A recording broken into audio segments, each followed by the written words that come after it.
We won't stand down. Welcome to another episode of Me and Virgil, a Genesis Brothers podcast. Clappity clap, clap, clap. Well, me and Virgil, we beat the desert, we're riding fast and riding hard. We hit the city, the past behind us, so we raised some hell. We had some fun, washing dishes and making... Okay, well, we're back here again. Virgil here saying hi, and with me, as always, is me. Say hi. Me. Yes. Hello. Getting in Hello, tune there. everyone again. Yes. Hello, everyone. Once again, thank you all for those who have returned, whether you are just listening or you're watching. And thank you to all those who have arrived here for the very first time. Mm-hmm. We So, humbly yeah. thank you for Yep. your appearance. Today we're talking about our fifth track from Oi. Oi! called Won't Stand Down. And this is the bright side mix that we're getting this time. I mean, you never know what mix you're going to get this time. Last time it was always bright side, dark side, wasn't it? And this time, who knows what it's going to be? Back and Who forth. knows? But before we proceed and talk about this song, let us quickly review the right side version of Till Your Mind Is Shining. You look, you learn, you see it. Illumination. You look, you learn, you listen. Till your mind is shining.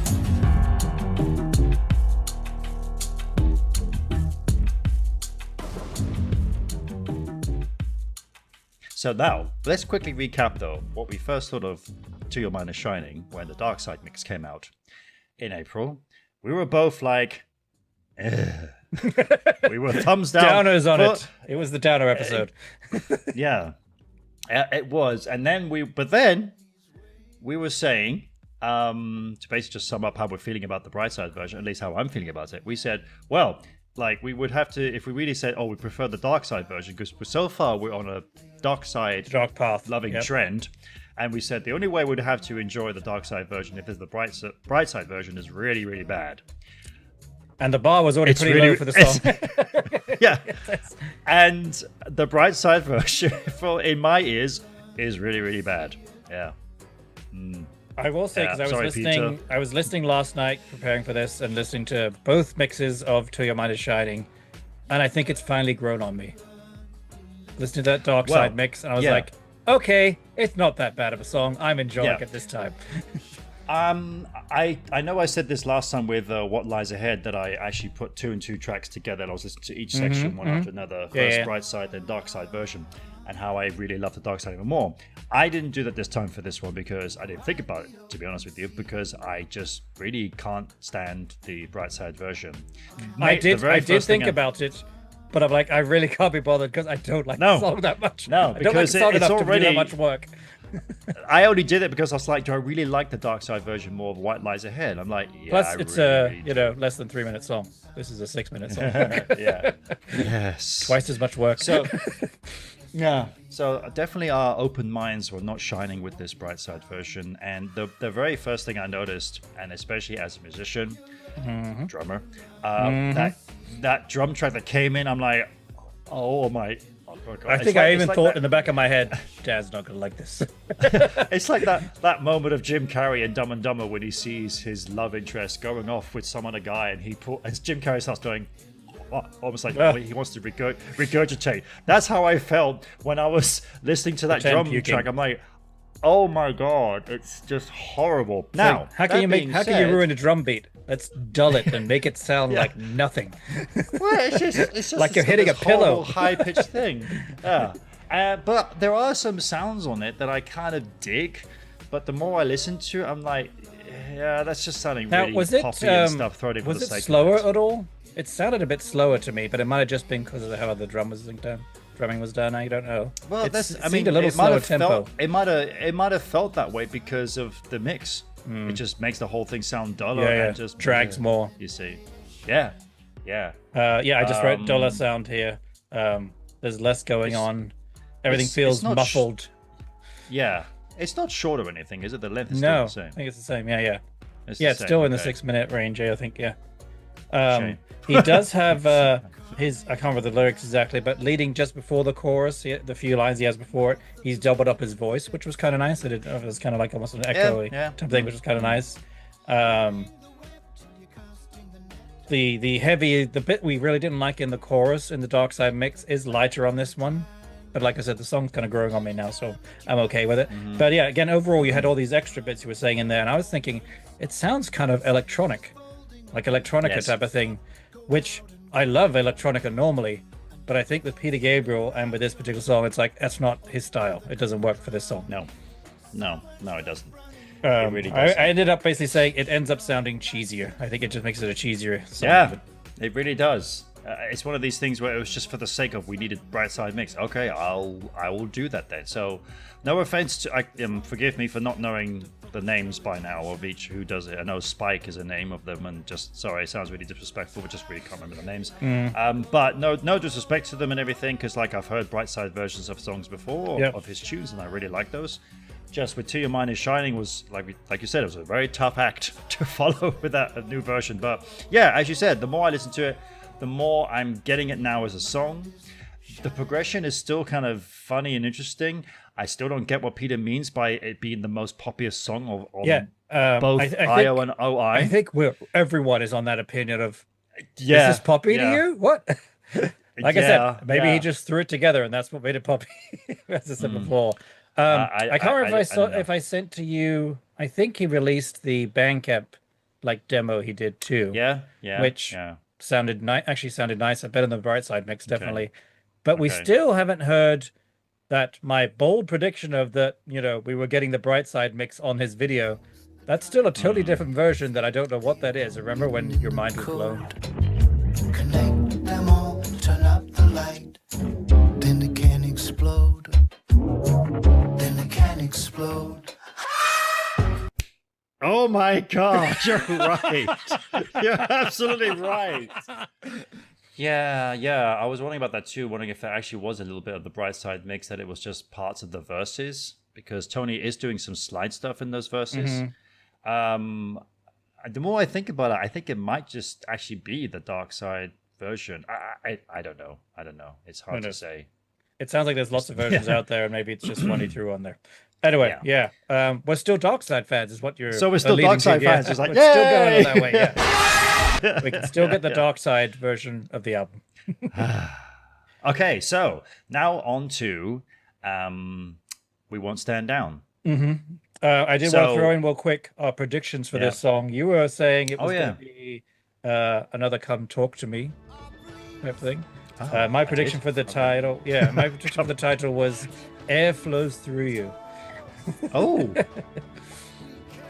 Well, if you mean in terms of atmosphere for the song, I don't know. You've pretty nailed it on the head there. So. Anyway, before we start diving in, let's hear a little bit of "Won't Stand Down."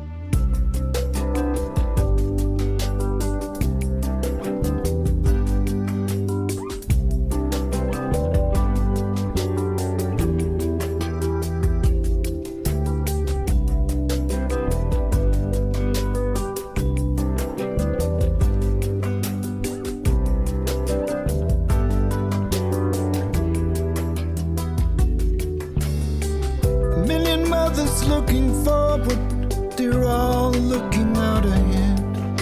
In the haze they can make out a planet, alive or was it dead?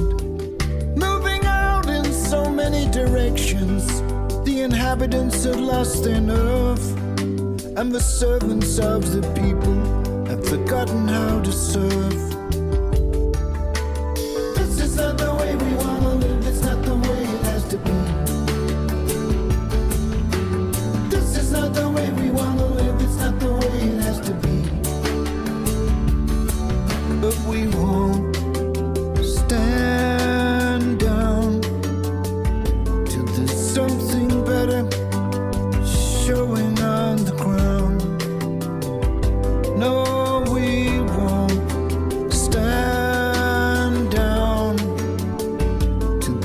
job is done.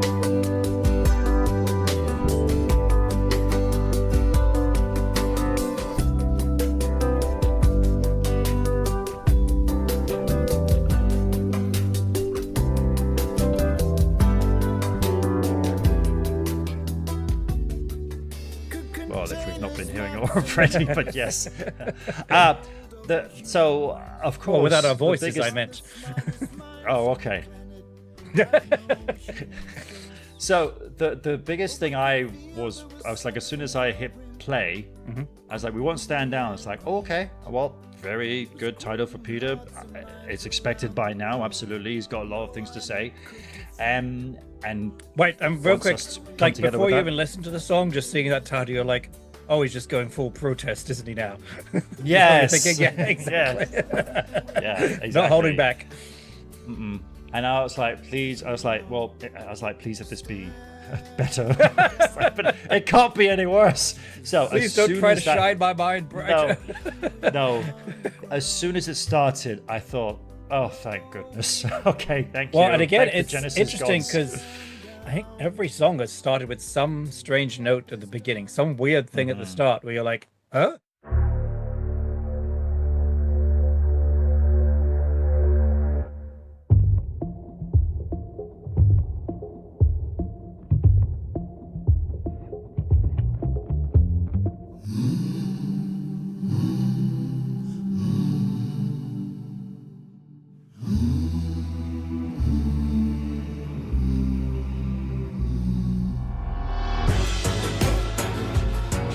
You look, you learn, you see it.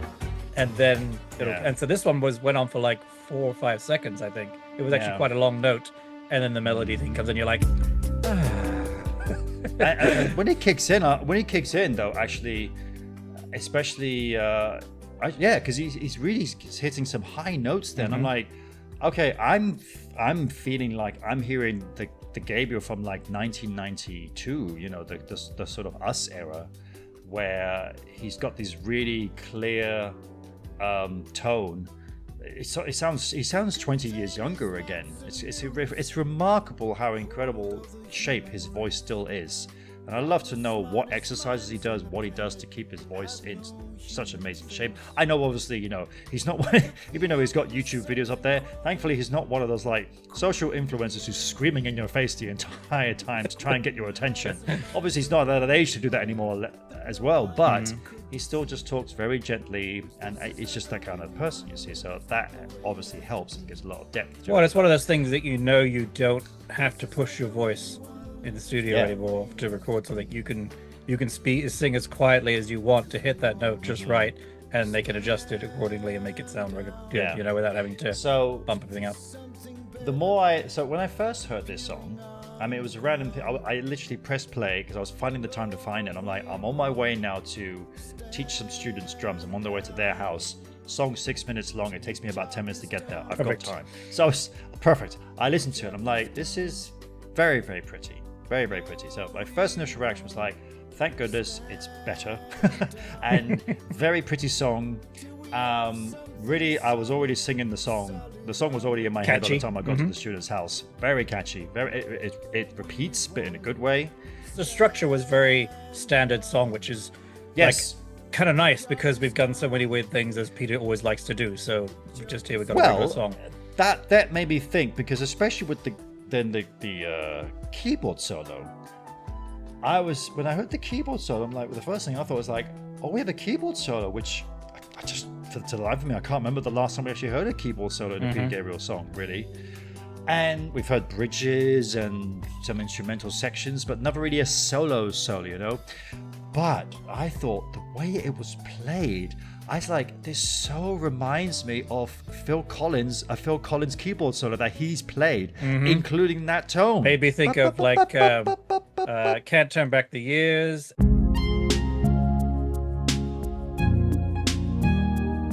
Every day. Yeah.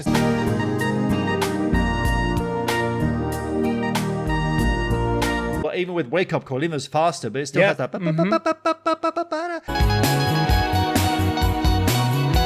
and it didn't really. It was almost like as if it was like improvised, and I would not be surprised at all if it was Peter who actually is doing that solo. You see, Yeah, I mean, I would he's think so, yeah. he's become a very accomplished, piano player. He does that. It's Well, I such a will strong say instrument, it's part a of his pretty setup. simple solo too. It's not really. Yeah, It's not Tony And Banks.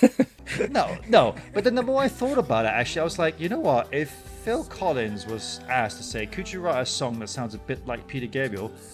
This is what I feel. I feel this is like a Phil Collins song in the style of Peter Gabriel, because it's the classic drum track. It's that classic that keyboard solo, and even I can hear him singing that chorus. We won't Even to the and down. even that he's producing it with Peter. He's there in the studio helping him make it, and then maybe he does backing vocals. Well, that was one thing as well, that even first time hearing that chorus, the second time I was listening to that chorus, I wanted to hear a harmony, a higher harmony. We won't stand. I was trying to hit. I'm like, oh come on, just somewhere in there. I knew it wasn't going to happen, but Or maybe when they does it live, he might have 3 or 4 people behind doing it or something. So It's gonna be a good one I found live. the song. Yes, I found the song really nice. It was in its own way lyrically strong. Musically, I kind of wanted it to sort of maybe go somewhere a bit stronger, with a bit more of a push. That was I know he the, sings up a bit in the last chorus. We won't stand. He's more stronger in his vocal, but then it finishes. Yeah. So as you said, when you get to that sort of next sort of leap level, it's like, oh, we're taking off now, but we're back. But the song's finished before we know it. So yeah, that was my in that feeling respect- too. I think both of us, we were just very happy that we're enjoying the song right away, and we're just happy about all that. And then after it's done, you're like, hey, I really enjoyed that. But I kind of wanted a bit more. I wanted more oomph to it, more lift, more going on in it, really too. It's very simple. Maybe it needed a choir at the end or something bigger to bring it up a bit. Yeah, just something extra. I don't know. But anyway, it's one of these very this is a very simple, very low key song. The lyrics were kind of interesting too, because you can tell it's a protest song type of thing, whatever, it's making a statement. But the lyrics are very vague, kind of about people on a planet and the servants under them, and not standing up or down and stuff, all this stuff. But it's all very vague and not necessarily saying, the people have a right to fight and all this stuff, and just things like that. It wasn't it, which is, again, it's kind of interesting. He hasn't gone that way, that he's choosing not to go full on into it. And I think more at the same time, I think he's also bearing in mind that, we want to stand up and show the world that we want. We feel like all this, which again, referring to the video, which we will go into later on, but just briefly talk about it. That he says how we should be way beyond the point though where we, in order to get our point across, we have to literally fight and kill for it. We should be past this now. Yep. And I think if his song then was going to be like, we have to stand up and fight, it's kind of like, well, you're kind of contradicting yourself there a little bit, because you're going along the same routes as that. So we're no longer in the knife era here. Stand up and fight. Okay, fight. Okay, I'm gonna have to bring up now the tabletop, because we waited a little bit. I'd waited as long as I could before I said tabletop. Ding, ding. When they covered this, they liked to say that there is a harder version of this, which is coming out in the Dark Side mix. And Dan, you're gonna have to bleep me here, but I'm gonna say it. They said so. The Dark Side mix is actually gonna be called "Won't Stand Down, Mother," which is kind of like a Rage Against the Machine type version that he's gonna do. Yeah. Okay, that'll be interesting. Yeah. I don't think So, that's coming. But it is kind of which I thought of too. It's kind of like almost a "Don't Give Up" type song too.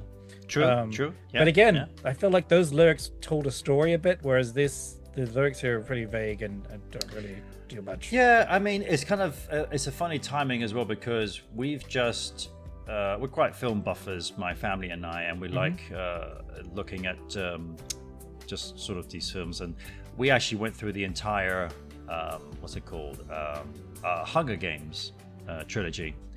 And so, and then this song came out after we had finished it, like a couple of days later, whatever. And it's kind of like, this is quite fitting lyrics, actually. It's like, this is not the way we want to live. This is not the way it has to be. And we won't stand down and all these things. Kind of like, that's quite appropriate, actually. That. So it was just a funny coincidence that, very fitting. I thought it was almost like that song was kind of in response to that movie in a way. Well, which it was. But then when we talk about the video in a little bit, he does talk about that too. I guess here's the point. I want to kind of almost talk about the album we've had so far, because we've had 5 songs now. It's almost half the album. And I've got to say, I've found the album so far kind of underwhelming. Yes. Again, Peter's talked about saying how the musicianship in this is quite uplifting and everything. And again, I'm like, yeah, but again, since the opening track, there's not really been, again, Like, just really, I feel like, a biased point of it, there's not really been any drums, like any obvious stuff. Now, in this one, you've got like shots of David Rhodes playing an acoustic guitar. Yep, I was about to mention that. Yeah, I can actually hear it. that on the track. There's no strange filter. Yeah. There's nothing like that. But it's true, actually. I kind of didn't want to approach that thought. It's like when Till Your Mind Is Shining, and it's like when listening to the song, I was like, so what have we got so far actually in completion? It's kind of like, this doesn't sound very strong, this album, compared to I was listening to, well, this reminded me also of the last track on I.O. Live and Let Live. A bit of It takes courage to learn to forgive, to be brave enough to listen, to live and let live.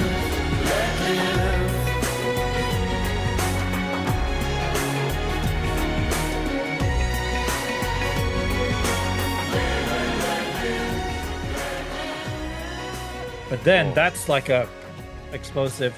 And then I was listening to I.O. yesterday, and it was I was singing along to I.O.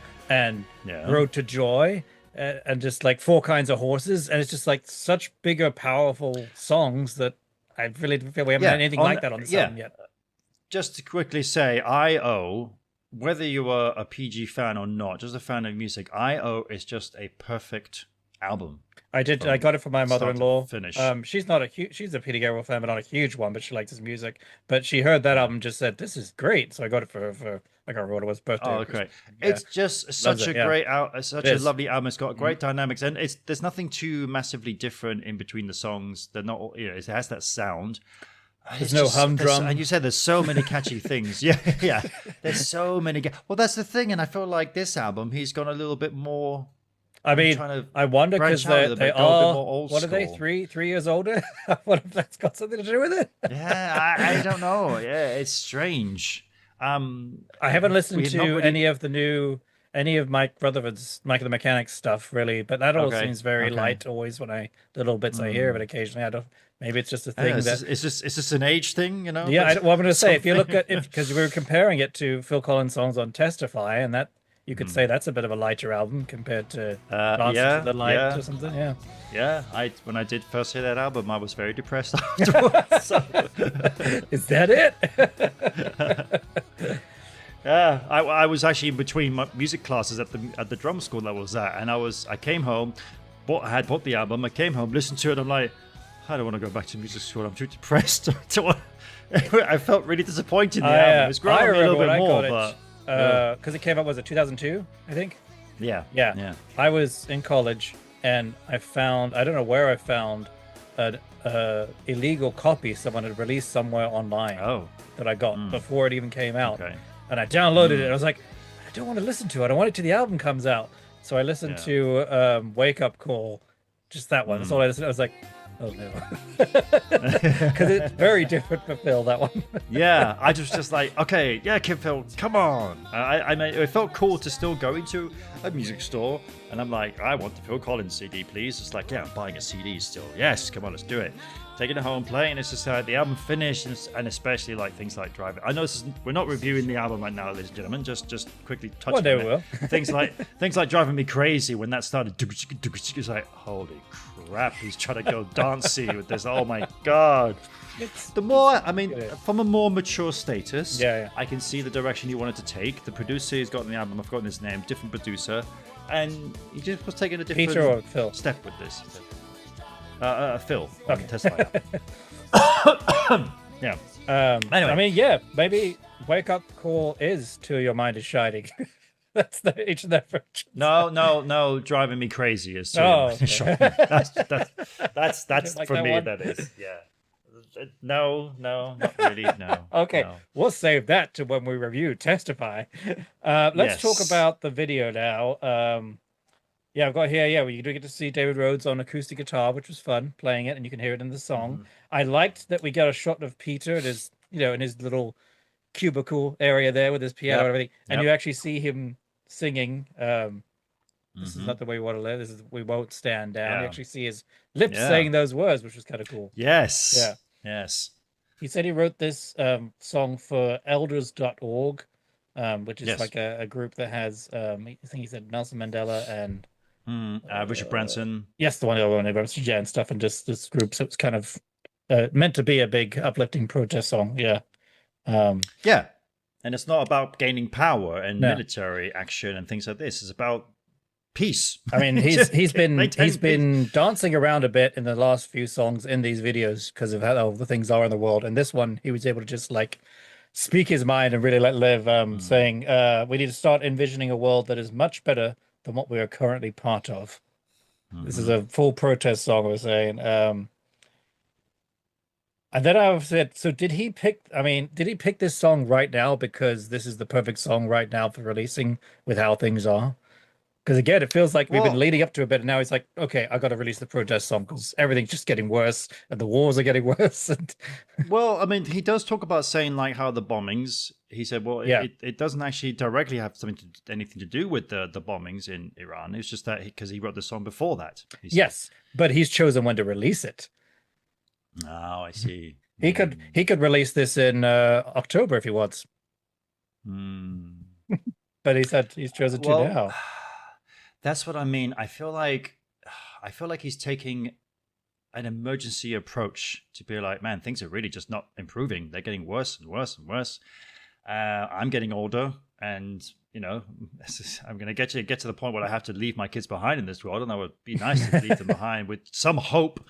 And I feel Yeah. like, yeah, he's maybe he's along that approach where not just releasing the songs that kind of standing up to this, but maybe even writing the songs that are trying to stand up to this to kind of missing the point of what he's actually Because I trying to think achieve he as an says artist, as a he says he musician. has like this, school of songs, whatever group of songs that he's had for a long time, and I think it's more like maybe music and melodies and bits and things like that, but no lyrics, I think there. So then when he's obviously last year and the year before sat down to write lyrics, obviously you had Gaza going on and Ukraine and Russia going on and all this stuff that it was on his mind, I'm sure.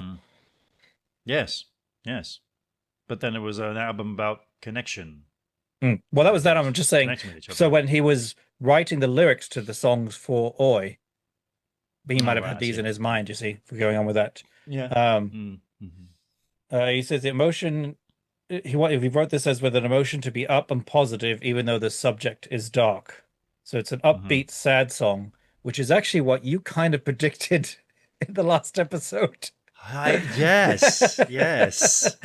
Yeah, no, that's true. I felt like it was going to be like this because we kind of kept seeing this similar path where he's like, I want to try and reach people. and Gotta maybe if I keep do it in an going, but I'm uplifting song- dying, or some jokey thing I Yeah. said. Yeah, Yeah. exactly. So that's kind of what I said. Again, I might be repeating myself here, but it's like how when I watched Sting doing a Storyteller's show on VH1, which is a really good show about That's still the on? birth of music. Or this is No, 20 years but ago, like, 30 it's a years very ago. 20 years ago, 400 He years talked about ago. He talked about King of Pain, how it's one of the songs where he wrote, really positive chords, but such depressing lyrics, saying there's a king on his throne with his eyes torn out. Well, there's a skeleton choking across the bread. Look at Take Me Home. About a crazy guy. And Phil, even that, Yes. he's like, I know that some of these songs are dark, but I'm quite a happy person. The way I see this song was about like the cuckoo's nest. One flew over the cuckoo's nest. I don't worry anymore. And take me home because I don't remember.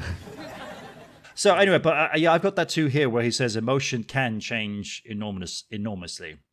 I feel with if how you when I choose heard the him song. say this, Peter, that it made things make a lot of sense. He said he was thinking of Marvin Gaye's "Sexual Healing" song and the Yeah, rhythm. I chuckled. I was like, I chuckled oh, at that. now I get it. Okay, now I can hear that. Yeah. Yeah. I chuckled Less at with that the though. sex, but more with the feel of the song. Yeah. Well, this is the part that made me chuckle because it's kind of like, oh, Peter, you and your sexual um, mind. And then he says the word sexual again. It's kind of like, oh, God. And I bet like someone like if Tracy from our former tabletop listened to this, she's like going, oh, God, Peter, stop it, or something like that.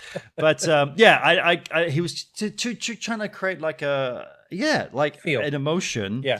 a feel for someone, but that can actually pay more attention to it. Because otherwise, it could have just been him and a piano and just been like this. So this is what it would is. have been on the impression that He had people wouldn't listen to it. You he see. had sexual healing in his head when he was writing the music, and then he had the Ukraine war in his head when he was writing the lyrics. There you go. Yeah, and it's like let's put two and two together because that will make maybe pay attention. You see? Yeah. There was, I don't know if you heard again because you said you watched a bit of the video. There's that Yeah. note in I the did watch the whole background. thing, yeah. There's a note in the background again. Yes. Well, I mean, It seemed the nicer video this starts. time, but it was still there. Yeah, the video starts with just a section of the song. It's played for like 10 seconds, and then there's that note again. Really a song encouraging some sort of activism. I had originally thought about trying to get some music for this elders group. I really hope one day we're going to get the explanation of this. Where's that coming from? We want that because it's very pretty. Yeah. Actually, I've worked out what it And is. kept going It's, back to it. it's the opening note to Separate Lives. They're gonna play at the concert. Phil's gonna come out, and then they're gonna sing Separate Lives with each other. Oh, that'd be brilliant. The two of them standing there, the backs Or to each other. maybe they'll do it at the Rock and Roll Hall of Fame. A Rock and Roll Hall of Fame. In November. In November, because he's got the album done then. Yeah, in Yeah. November. Yeah. He mentioned it took me a while to work out what he was saying. The name of this producer he had on this song, Mike Elizondo. Yeah, fortunately, Google Yeah. actually worked well for once and found it for me when I started playing around with it. Who he worked with, I don't know if you've heard that cool version of Digging in the Dirt that he did with Sheryl Crow. He mentioned that saying, "Oh, I connected with when Sheryl Crow did Digging in the Dirt," and I was a double take of like, "Wait, there's a version of Digging in the Dirt by Sheryl Crow." I instantly looked for it. 5 minutes, I was singing my heart. I was Isn't like, it "God, this is a fantastic? cool It's great. version." Yeah, I mean, we'll link it in it's, here. basi- It's great. it's basically like a carbon copy, but Peter Gabriel is with it Yeah. he's on it with her, and she does a I great would job. never It's have- great. Yeah. Yeah, I would never have guessed it was Sheryl Crow. I doesn't really sound like it, but I like, know yeah. about it because I can't remember if my wife mentioned it to me or she was just Right. playing it. I was like, wait a minute. I think it's the same drum beat pattern and stuff. I was like, wait a minute, I know this. It's pretty much this. I said like it's kind of a carbon copy, but Peter's on it, so that makes it okay. You see, but then someone left a comment down below, one of the first comments saying like, it's okay that you love both versions. Yes. Both versions are they actually rock. It's not like Vanilla Ice and Under Pressure. no. Oh yeah, but we'll link that in here, and you go listen to it. It's very cool. I It's came across very it a cool. year or two ago. And yeah, then he says, 2024 "Well, it came we'll out, hear more of Mike Elizondo on the next track." He hinted at, yeah. This intrigued me. So I've got here. I said like. So he said you'll hear Mike Elizondo work here, but the track following you'll hear a lot more. And I'm like, whoa. Is he referring to the Dark Side mixer? Or is he talking about actually next No, I think the month's next song. release? Well, I can spoil you now if you want. I was saving it to the end, but we're in a special month here, a special month of May. Not because it's just my birthday, though that is very important, but because we're getting 2 full moons. Wow, back-to-back episodes, getting that look on your face, Dad. Whoa.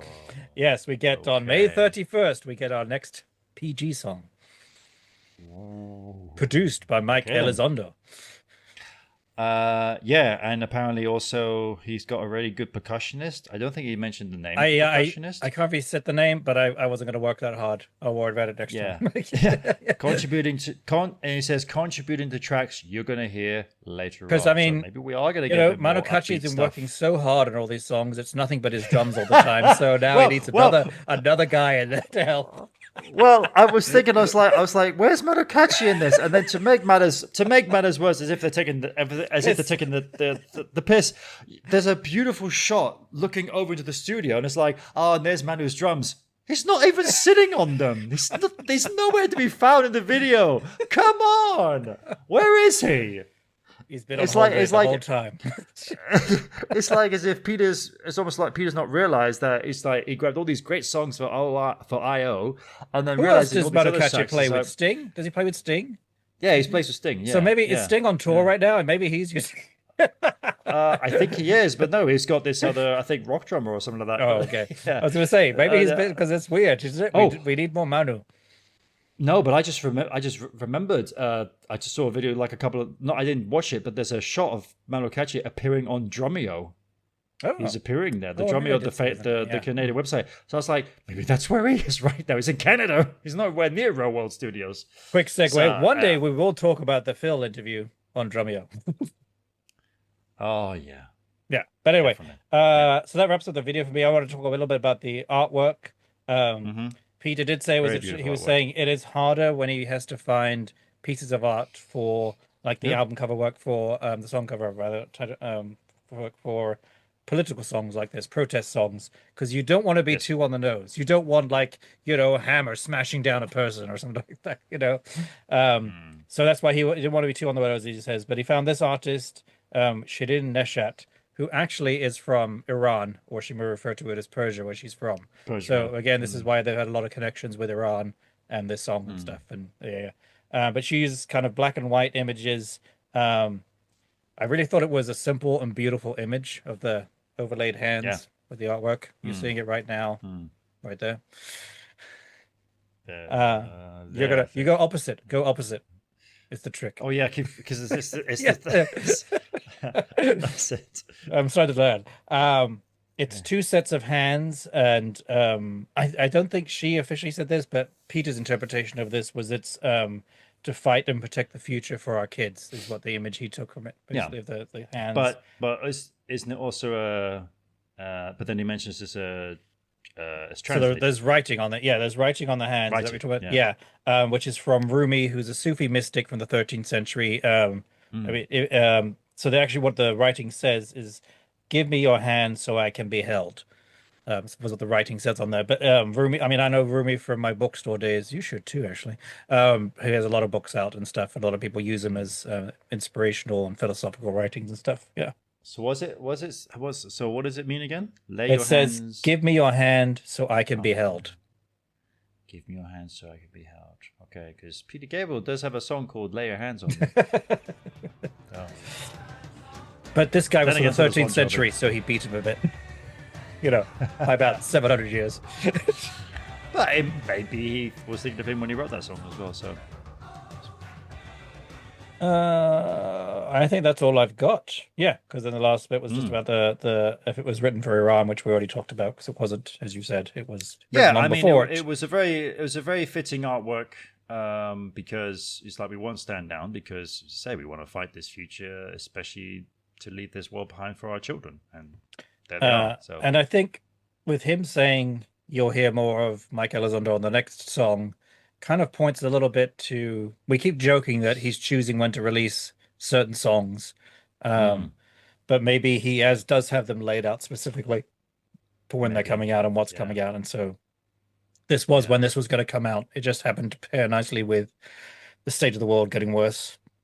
Later, I don't know if it means then, because he doesn't have stuff, he has stuff already planned out. It's not him just throwing songs out as he chooses to. It seems like, even though we joke about it, it might mean then that the songs are just going to get worse because the world's going to get worse. So the worst, great, more and more. yay! His last song is called "Do Something." No, the last song is like why do I bother? That's what I it's called. grieve. Oh God. You did actually said like, oh, the rest of the album's just going to be about I downer. grieve songs. It's starting to look that way. I need a actually, road to yeah. joy pretty badly, man. I need an infusion of rock and dance. Yeah, please. I need a road to joy. I need an olive tree. IO stuff coming in, IO. stuff going Live out. and live and Yes. let live, for God's sakes. Oh, Even that's yes, fine. please. This is home. Bring It's that just like, bring oh. that Swedish choir back and let's lift ourselves up a bit.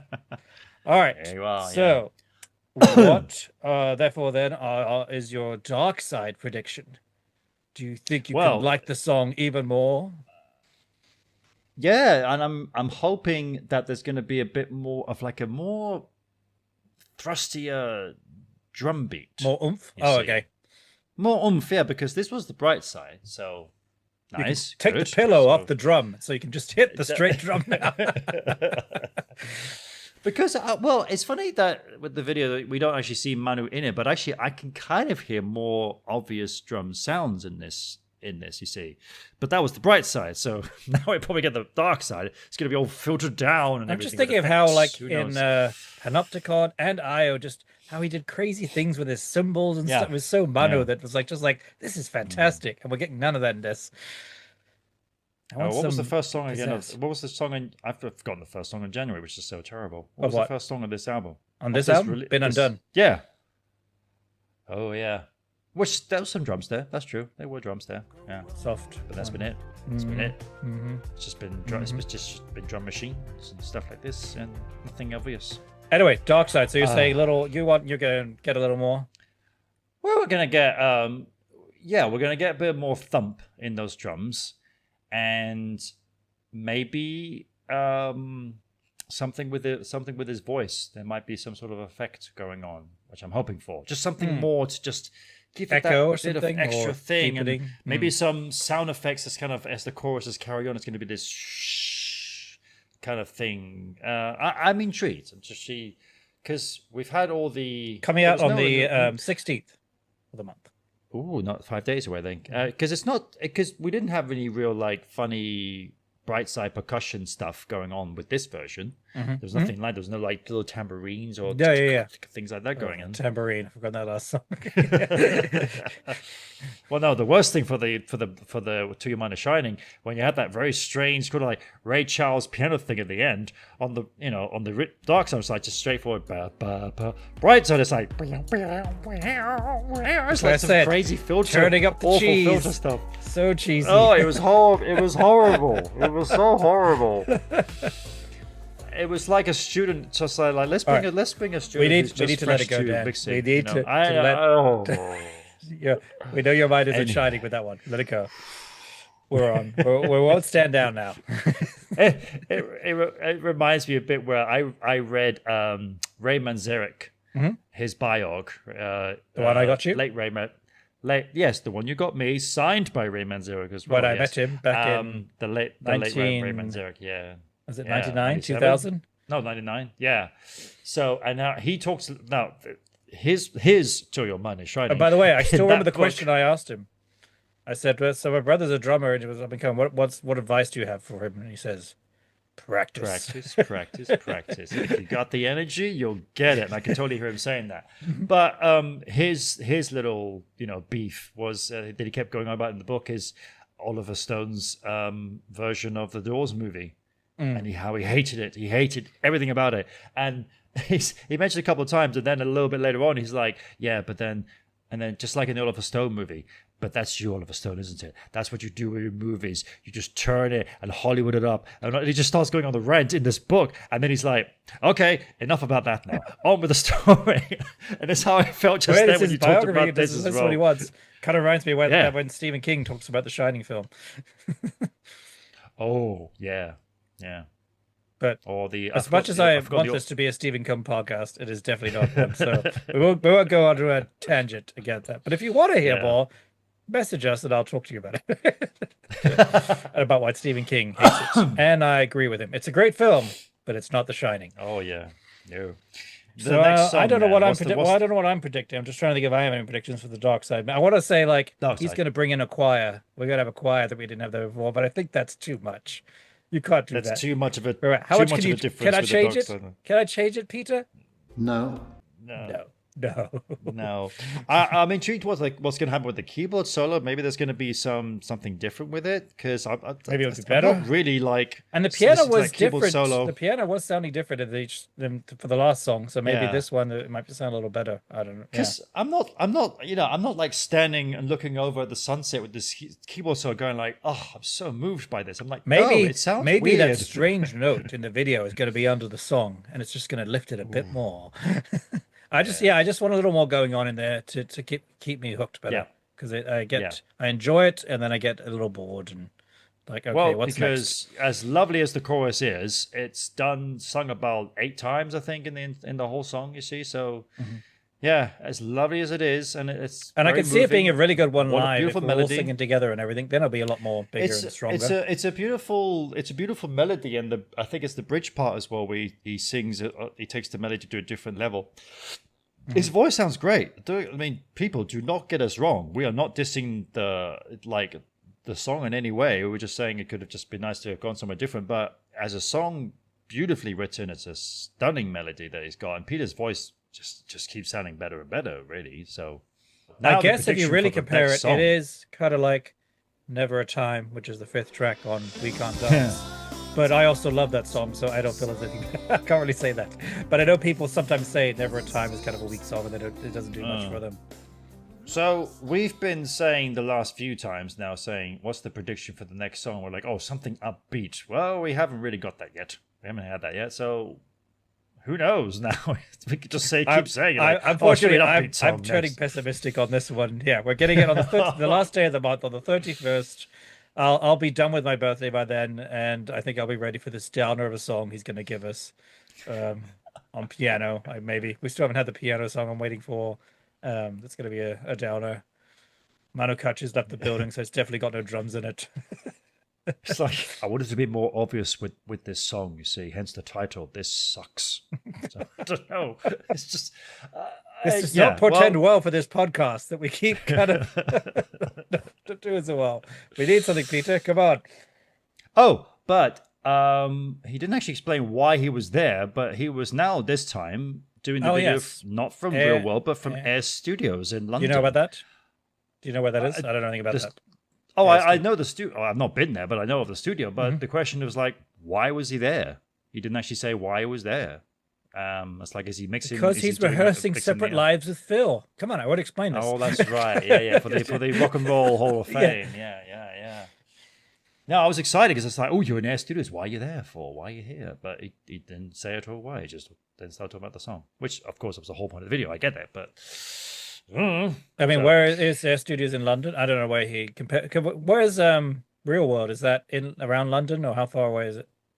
No, it's near Bath. I know that it's near Bath. Oh, okay. Yeah, it's in Box. Yeah, Box Hill. So It's in the Box box. Hill, yeah. So okay, well, Real World Studios, a residential recording near Bath. Yes, located in Box, England. So it is called Box. Oh, that is the name of the town, huh? Mm. So it is pretty far then. Okay, so he is traveling to quite London far. It is quite far for from something London, then. So he's doing something in London. He's doing something there. Yeah, I don't know. Maybe he's doing some strings there or something like that. But then you always saw it being done at his studio. So who knows? Come on, I want some crazy theories. Well, I like your theory. He's rehearsing with Phil. What is he doing? Yeah, is he doing something? Maybe he's tracking down. He's tracking down Mano Katché. He's trying to find him so we can get him back on the album. It's like I heard. Someone said you're doing drums. With Sting. Get a lead Sting alone. You're coming with me. It's like, is Manu here? Is Manu here? He was here yesterday, but he moved on. Maybe you should try. Maybe you should try Wales. He might be there next. Who knows? Maybe he's hanging out with Tony, and they're doing some. I wouldn't say, obviously it can't be Trick of the Tail and Wyndham Wuthering since he's not on that, but maybe something else they're working on for Genesis. I don't know. Who knows? I don't know. Well, okay. So what's your prediction then? Well, that's true. It's got to be something. It's a studio, so it's something musical. He's not just there for a meeting. And Air Studios is used a lot. Let's just quickly say. See where we are. Because I think I don't know if we're shorter in this episode. It feels a little shorter this episode. We got done quicker, so we gotta pad it out a bit with some crazy conspiracy theories here of why he was at Air Studios. What's special about Air Studios? Yeah. Something musical, because he's got to be in a studio for it. So yeah. Mm-hmm. Oh, we can email them saying, "What was Peter Gabriel doing there, please?" they got an email address. We could just email them. You have any insight on Peter Gabriel? Because he didn't say anything. Just say, This is me here from Me and Virgil, Genesis Brothers podcast. We have Peter said he was there recently. We just need to know why so we can talk about it on the show, please. What's the worst they could say? They could just say lol and not respond. That's it. Or they could tell you and say he was working on a Genesis album with Tony Banks. Yeah. I don't know. All right. I think we've stalled enough. I think we just need to let this go, man. Yeah. So for the next song, I think we're both in the downer. Is that, or are you hoping for an upper again? Well, let's see. So the previous one before that was, apparently the poppiest thing on both albums with To Your Mind is Shining. And you did predict this one right as still an upper, but with downer lyrics. Which was true. Yeah, so what's next, Dan? I'm sorry I did that. So the next thing then, I think it's going to, for some reason, I'm hearing another similar thing to Put the Bucket Down. For some reason. Oh. That sort of... Whoa. No, not that. But, so all those really good drums. All those really good... drum machines, I mean. And those great... patterns. Those great inverted commas drum fills that you hear. So we do know for a fact it's gonna have Tony, what's his name on there? Oh, Tony? No, Mike Elizondo. And a percussionist. So maybe you're on the right track, if you get my meaning. So we're gonna hear like this, but it's gonna be actually live percussion. So yeah, and Manukachi just crying in the corner because he can't play. It feels a bit deflating. That's what it is. That's kind of how this song was. Unfortunately, we were much happier with it. We enjoyed it, but it was kind of deflating. Bit of a floppy balloon that we wanted more air into. That's why he went to Air Studios, so we could get more air in the balloon. All right. Well, okay. Well, a title track. So the title of the next song. Air in my balloon. It's going to be 3 words.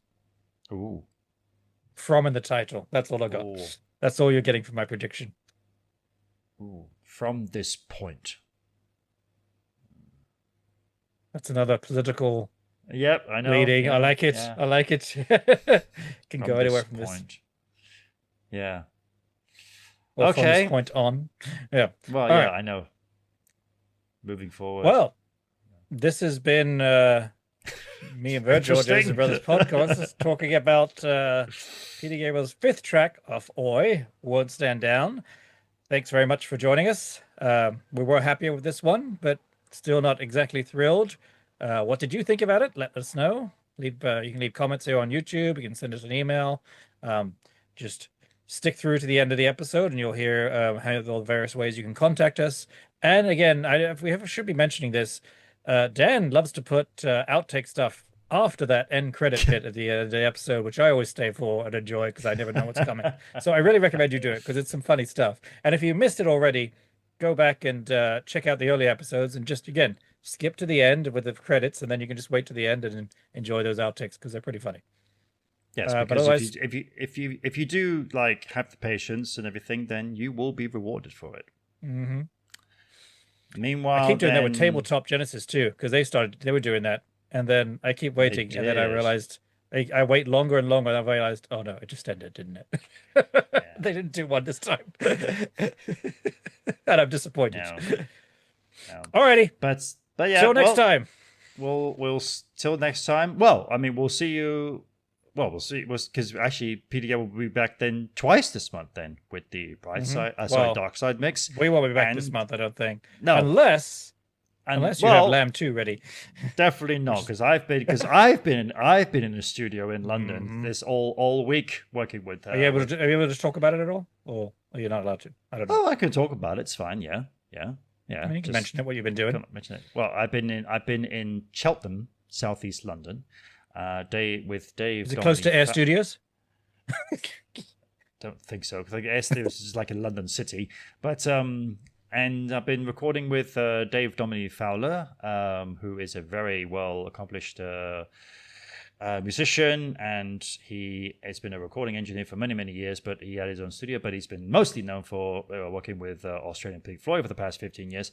But now he's built his own home studio in the house that he grew up in. Very cool. His Very parents' house, who I didn't know that. Okay, yeah, very cool. they always disallowed him from building his own studio, which he wanted to do since his teenage years. I felt very honored that he actually invited me over to his place to be the sort of like test dummy to try out his own studio with his own drums.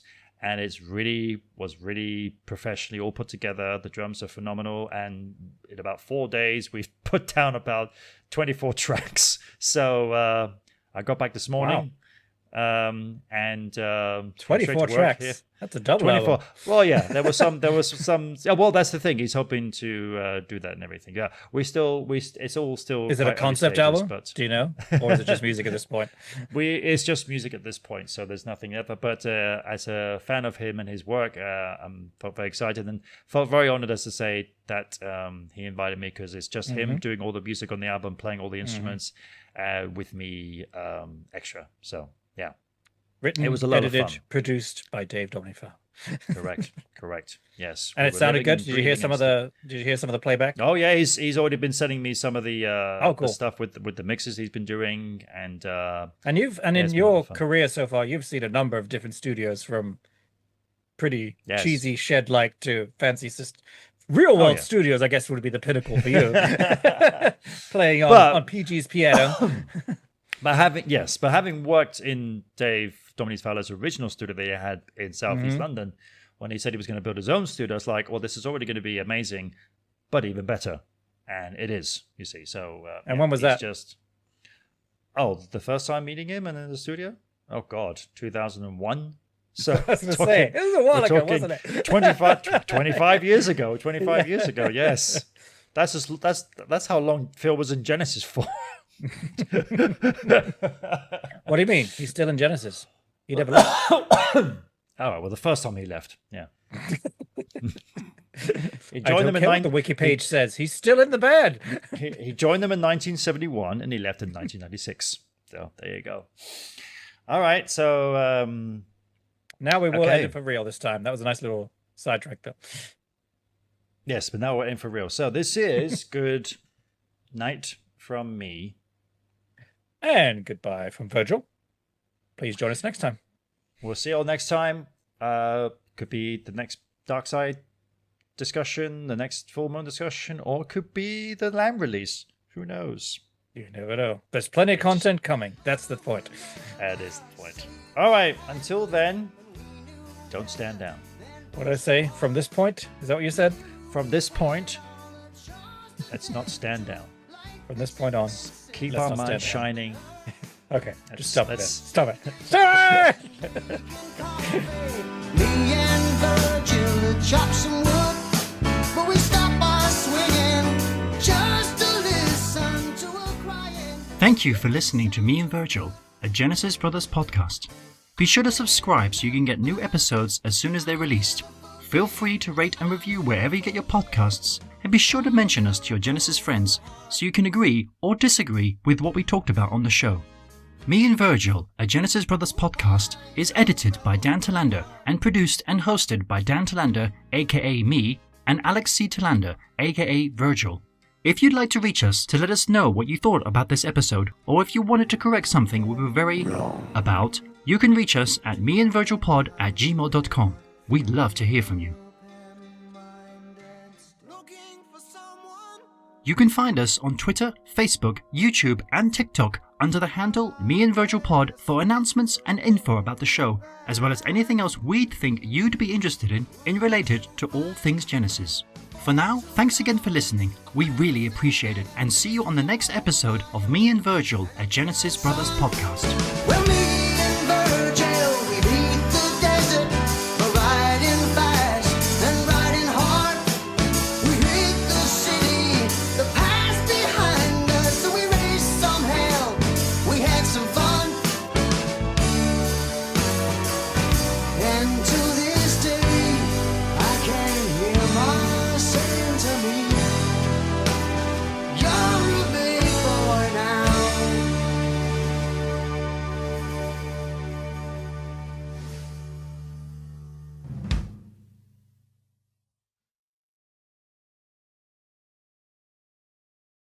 And I'm recording.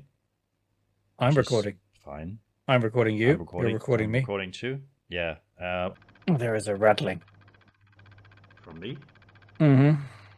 Do you have a fan going or something? It probably is the fan then, even though technically they don't make any noise, but I will turn it off. Well, we'll see if it makes a Fine. difference. I had the blinds all open and everything looked gorgeous, but I could tell the sun was coming over and I was just going to get brighter and brighter and just turn into an angel. But... Wait. Stopped. It stopped. Let's use the microphone again. Oh! Just chosen. That sounds much better. Now the you audio, sound less yeah. like a guy in an alleyway trying to sell Yeah. me some drugs. Got Now the you pop sound like shield. a radio DJ. Or possibly Yes. on Sirius XM. All right, but we are starting now. So that's going to be loud enough for the signal. So So we don't need to clap. Listen. Okay. No. Yeah, it's fine. Get to the chopper. Now. I have the pop shield. I just don't have the connections. I just don't have the connection for it. Real world, is that in around London or how far away is it? It's very terrible. I don't know my and I've been there as well. It's in Scotland? No. No. It's still in England. It's the southwest. Let's cut here so I can sound more geographically knowledgeable about it. I realized I'm going to raise the laptop a little bit too because the last time I Raise was the here, bar on this episode. it was like I was looking down into the camera, which Well, looking back on you're it, I above didn't- everyone else, that's all. Let me I'll just Gandalf here a bit. Do not Oh, nice. treat me as nice some t-shirt. sort of conjurer. I'm not trying to hurt you. I'm trying to help you. But this is not a Lord of the Rings podcast, as much as No, you might want it no. to be. No, even though Peter Gabriel will make a fantastic Gandalf if he kept that beard growing. I mean, it was looking quite like that in his up days. Hmm. It was looking quite long. So, There's your segue. You brought it back to Yes. Peter. Nicely done. yes. Does that mean then he yes? Problema?